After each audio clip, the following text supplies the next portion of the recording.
అన్నమయ్య ఏమని రాశాడు? బ్రహ్మమొక్కటే పరబ్రహ్మమొక్కటే పరబ్రహ్మమొక్కటే. చదవకలేదా? వినలేదా? పాట వినలేదా? వెంకటేశ్వర స్వామి ఆయన దగ్గరుండి అన్నమాచార్యుల చేత అలాంటి పాటలు రాయించుకొని తరించిపోయినటువంటి సాంప్రదాయాన్ని, తరించిపోయినటువంటి భక్తుడిని మనం ఎన్ని చోట్ల చూసాం.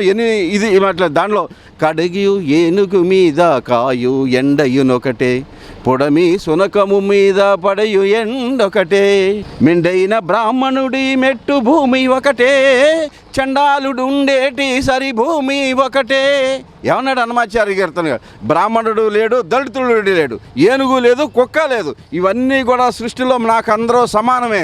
అందరూ నేను సృష్టిస్తే వచ్చిన వాళ్ళు, వీళ్ళందరూ నాకు సమానమైన వాళ్ళే, వీళ్ళందరూ నా దగ్గరికి రావాలని చెప్పేసి అన్నమాచార్య పాడిన పాట వెంకటేశ్వర స్వామి వారు దగ్గరుండి స్వయంగా రాయించుకొని ఆయన చేత పాడించుకున్నటువంటి చరిత్ర, విషయాలు, పురాణాలు మీరందరూ వినలేదా?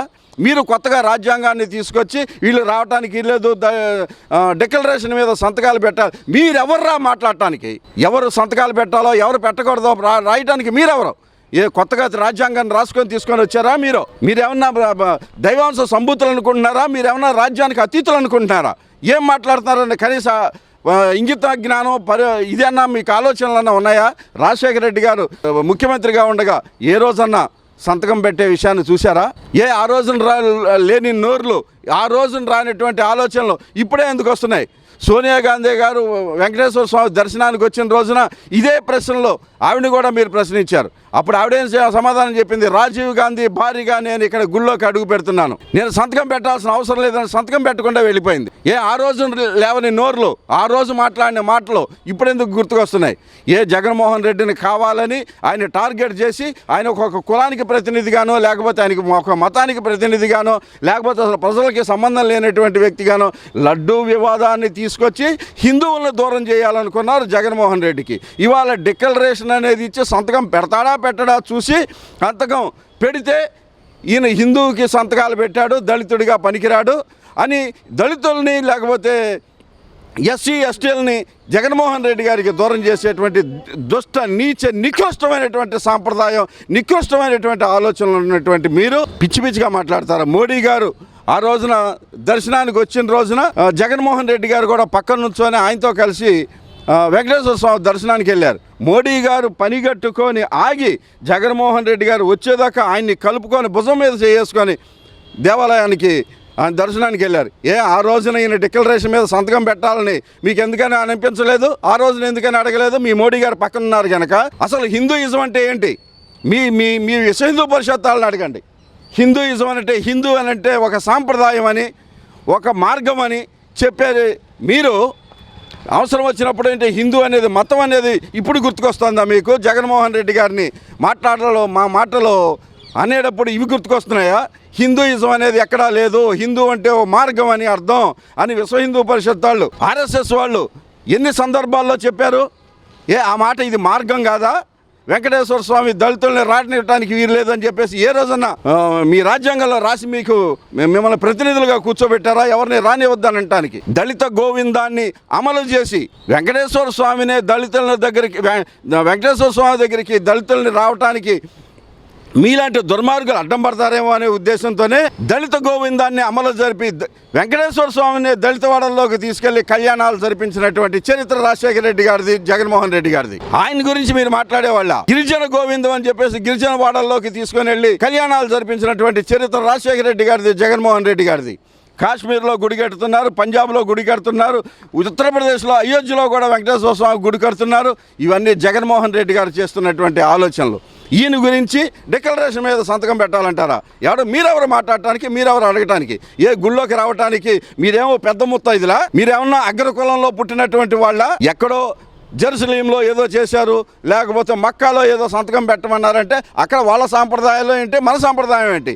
పాకిస్తాన్ ఒక ముస్లిం కంట్రీగా, వాళ్ళ రాజ్యాంగం అది ముస్లిం కంట్రీ, వాళ్ళకి ముస్లింలకే హక్కులు ఎక్కువ ఉంటాయి. మన భారతదేశంలో మన రాజ్యాంగాన్ని సెక్యులర్ డెమోక్రటిక్ కంట్రీ ఇది. మన భారతదేశంలో ఉన్నటువంటి సామ్యాద దేశం ఇది సెక్యులర్ కంట్రీ. ఈ సెక్యులర్ కంట్రీలో అన్ని మతాలు సమానంగా పరిగణించబడతాయి. ఈ దేశంలో ఉన్నటువంటి ఎవరు ఏ మనిషి అయినా సరే ఏ మతాన్ని అనుసరించడానికి కానీ, ఏ కులాన్ని మీద ఇది చేయడానికి కానీ, ఏ దేవుణ్ణి ఆరాధించడానికి కానీ సమానమైనటువంటి వాళ్ళకి ఇష్టపూర్వకమైనటువంటి రాజ్యాంగంలో మనం పొందుపరుచుకున్నాం. అది మీరు ఏ దేవుణ్ణి అన్నా ప్రార్థించుకోండి, మనకి స్వాతంత్రం ఉంది, స్వేచ్ఛ ఉంది. ఆ స్వేచ్ఛని రాజ్యాంగం కలగజేసింది. మీరు డిక్లరేషన్ మీద సంతకం పెట్టండి, మీకేం హక్కు ఉందని మాట్లాడుతున్నారు. ఏంటి పిచ్చి పిచ్చిగా ఆలోచనలు, ఏదో దుర్మార్గపు ఆలోచనలు పెట్టుకొని ఏదో మీకు అభద్రతాభావంలో ఉన్నారు. జగన్మోహన్ రెడ్డి గారికి మెజారిటీగా ఉన్నటువంటి ఓటు బ్యాంకుని వాళ్ళని దూరం చేయాలి. అందుకని చెప్పేసి మొన్నేమో లడ్డూల్లో కల్తీ కలిసిందన్నారు, ఇవాళేమో ఆయన డిక్లరేషన్ మీద సంతకం పెట్టాలంటారు. ఒకటేమో లడ్డు మీద కల్తీ కలిసిందని ఆ రోజుని దేనికోసం చేశారు? హిందువులను దూరం చేయడం కోసం. ఈయనకి ఒక్క ఆధారమన్నా చూపించారా ఇవాళ వరకు? సిట్టేస్తామన్నారు, ఇంకోటి సిబిఐకి ఎంక్వైరీ చేయడానికి ఎందుకని ఒప్పుకోవట్లేదు మీరు? దాన్ని మీ దగ్గర ఏం సాక్ష్యాధారాలు ఉన్నాయని చెప్పేసి దాని మీద మాట్లాడారు. ఇవాళ సిబిఐ ఎంక్వైరీ అడుగుతున్నారు, జ్యుడిషియల్ ఎంక్వైరీ అడుగుతున్నారు. దాని మీద మీరు ఒప్పుకోవటానికి మీకు దమ్ముందా? ఒప్పుకోగలరా? చేయగలరా? మీ దగ్గర సాక్ష్యాలు లేవు. ఏదో ఒక మాట అన్నారు, గుడ్డగాల్చి అవతల పాడేస్తే వాళ్ళు మసాళ్ళు తుడుచుకుంటారులే అనేటువంటి ఆలోచనతో జగన్మోహన్ రెడ్డి గారి మీద ఒక నింద పడేసి ఆ లడ్డు వివాదాన్ని సృష్టించి భారతదేశం మొత్తం కూడా హిందువులు ముస్లింలు కలిసి కొట్టుకు వచ్చేలాగా ఆ దిక్కుమాలిన ఆలోచనలు రాజకీయాలు చేసి ఇవాళ జగన్మోహన్ రెడ్డి గారిని చేద్దామని అనుకుంటే అదే ఇది మిమ్మల్నే వెంటాడుతుంది అనేది గుర్తుపెట్టుకోండి. గతంలో బింద్రన్ వాలేని తీసుకొచ్చి సృష్టించింది కాంగ్రెస్ పార్టీ. ఆ బింద్రన్ వాలే ద్వారానే ఇందిరాగాంధీ హత్య గావించబడింది అన్న సంగతి ఒకసారి గుర్తుపెట్టుకోండి.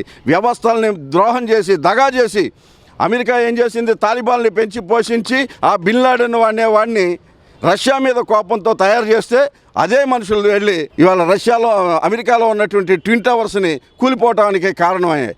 మీరు ఒక విద్వేషాన్ని, జగన్మోహన్ రెడ్డి కోసం ఒక విద్వేషాన్ని రగిలిస్తే అదే విద్వేషం మిమ్మల్ని కూడా దహించి వేస్తుందన్న సంగతిని చంద్రబాబు నాయుడు గారు గుర్తుపెట్టుకోండి. మీకు 50 సంవత్సరాల పాటు మీకు రాజకీయ పరిజ్ఞానం కలిగినటువంటి వ్యక్తులు, అనుభవం కలిగినటువంటి వ్యక్తులు మీరు చేయాల్సినటువంటి పని కాదు. జగన్మోహన్ రెడ్డి గారు పాదయాత్ర కంప్లీట్ చేసుకొని వెంకటేశ్వర స్వామి దర్శనం చేసుకోవటానికి కింద నుంచి చెప్పులు లేకుండా ఈ మెట్లన్నీ ఎక్కి వెళ్ళి పైకి దర్శనం చేసుకొని వచ్చారు. ఏ రోజన్నా ఆయన చెప్పులతో దర్శనం చేసుకోవటం లాంటిది మీరు చూసారా? మీ ఫోటో చూపిస్తున్నాను. ఇది చంద్రబాబు నాయుడు గారు మీరు చెప్పులతో పూజ చేస్తున్నటువంటి ఫోటో. మీకు దేవుడి మీద భక్తి ఉందా? మీరు ఆయన డిక్లరేషన్ మీద సంతకం పెట్టమని అడుగుతున్నారా? మీ అనుయాయులు, మీ పార్టీ వాళ్ళు, మీకు తోకలుగా ఉన్నటువంటి బీజేపీ వాళ్ళు వీళ్ళందరూ కలిసి కక్షగట్టి కుట్ర పన్ని మీ ఓటు బ్యాంకును కాపాడుకోవటానికి ఓటు బ్యాంకు రాజకీయాలు చేస్తున్నారు తప్ప ఇది మిమ్మల్ని దహించి వేస్తుందన్న సంగతిని గుర్తుపెట్టుకోండి. భారతదేశం ప్రజాస్వామ్య దేశం, లౌకిక దేశం. ఇక్కడ అన్ని పార్టీలు, ఏ మనిషి అయినా సరే ఏ పార్టీనైనా ప్రచారం చేసుకోవచ్చు, ఏ దేవుణ్ణైనా సరే దర్శించుకోవచ్చు, ఏ మతాన్నైనా స్వీకరించే హక్కు, స్వేచ్ఛ రాజ్యాంగం ద్వారా కల్పించబడింది. మీరు సంతకం పెట్టండి, అది చేయండి. మీరు గుళ్ళోకి రావడానికి అర్హత లేదు. వెంకటేశ్వర స్వామి మీకు ఏమన్నా స్పెషల్గా హక్కులు ఇచ్చాడా? లేకపోతే వెంకటేశ్వర స్వామిని సృష్టించింది మీరా? ఏ దేవుడి దృష్టిలో ప్రజలందరూ ఒకటి కాదా? దేవుడి దృష్టిలో సృష్టి అంతా ఒకటి కాదా? జగన్మోహన్ రెడ్డి వేరు, మీరు ఒకళ్ళు మాత్రం సపరేటా? ఆలోచన నుండి చేసే పనులేనా?